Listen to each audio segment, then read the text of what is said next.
लेकिन सवाल था, वर्तमान के लिए फैसला तो हो गया, अब भविष्य का क्या होगा? बिहार के कई वरिष्ठ नेता और पत्रकारों से बात करते हुए मुझे पता चला, नीतीश और लालू के बीच जो फाइनल डील हुई थी उसका असर अब दिखाई दे रहा है। दरअसल नीतीश और लालू ने 1.5 साल पहले ही यह तय कर लिया था कि कोई ऐसा शिगुफा छोड़ा जाए जो उनके बिखरे वोट बैंक को वापस ला सके, और इसी शिगुफे का नाम है जातीय जनगणना, जिसकी मांग जेडीयू और आरजेडी समेत वो तमाम दल वक्त वक्त पर उठाते रहे हैं, जिनकी सियासत का एक बड़ा केंद्र बिंदु जाति होती है। यानी जैल सिंह, उन्हीं का खबर आया कि वो मिलना चाहते हैं। हम कह रहे भाई राष्ट्रपति थे, यहां आए थे, वो कह रहे बापू इतने बड़े नेता, हम कहला हम ही चले गए। जैसे ही हम आए ऑफिस से तुरंत हम उनके यहां चले गए। आज जब गए साहब 1 घंटा उन्होंने ही हमको समझाया, कहा कि देखो एक बात समझो, जो होना चाहिए इस देश में जाति आधारित जनगणना होना चाहिए। तब उनकी बात सुन करके ही हमको समझ में आया कि इस पूरे देश में जाति आधारित जनगणना होना चाहिए। ये मेरा 1990 की बात है और उसी समय हम इस बात को समझे।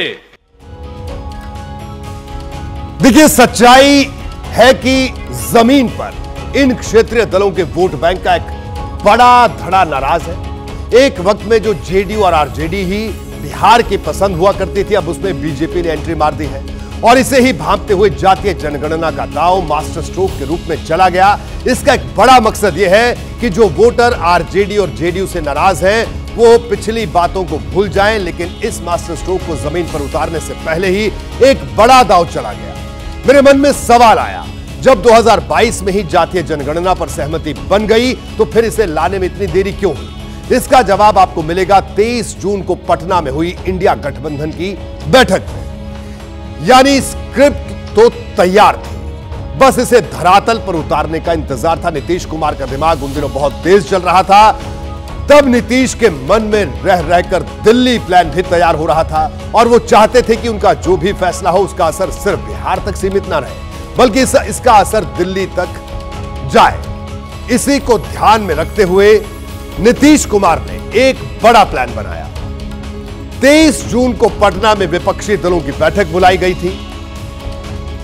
तब तक जातीय सर्वे के मुद्दे को छिपा कर रखा गया और इंडिया गठबंधन की उस पहली बैठक में इसका प्रेजेंटेशन दिया गया। कुछ लोगों का यह भी कहना है, जिन लोगों से मेरी बात हुई उन्होंने कहा कि इसी बड़े मुद्दे पर 24 के लिए विपक्षी एकता का दरवाजा खुला।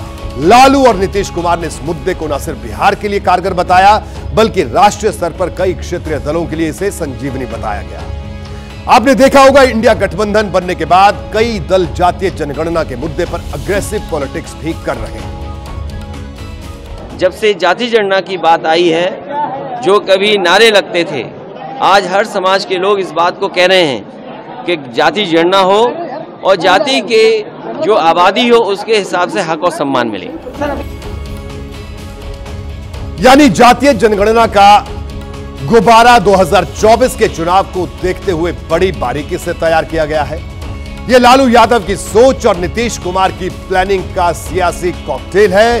कांग्रेस भी 5 राज्यों के विधानसभा चुनाव में इस मुद्दे को जबरदस्त तरीके से भुना रही है और संदेश 2024 तक दिया जा रहा है। सुनिए। हमने साफ कह दिया है, जैसे हमारी सरकार आएगी दिल्ली में, हमने जाति जनगणना यूपीए के समय किया था, उसके आंकड़े नरेंद्र मोदी पब्लिक नहीं करना चाहते, आपको बताना नहीं चाहते। जैसे ही हमारी सरकार आएगी, पहला निर्णय उसको हम पब्लिक कर देंगे, पूरे देश को बता देंगे ओबीसी कितने हैं, दलित कितने, आदिवासी कितने। जैसे ही घड़ी का काटा दोपहर 2:30 पे आए, बबीता जी का दिल सास बहू साजिश के लिए मचल जाए। और ये है इनकी बहू, पूरे दिन ऑफिस की टेंशन हो जाए गॉन जब ये करें अपना फेवरेट शो फ्री टाइम पे ऑन। इनकी तरह आप भी देखिए अपना फेवरेट शो अपने टाइम पर और डाउनलोड कीजिए एबीपी लाइव ऐप अपने स्मार्ट टीवी पर।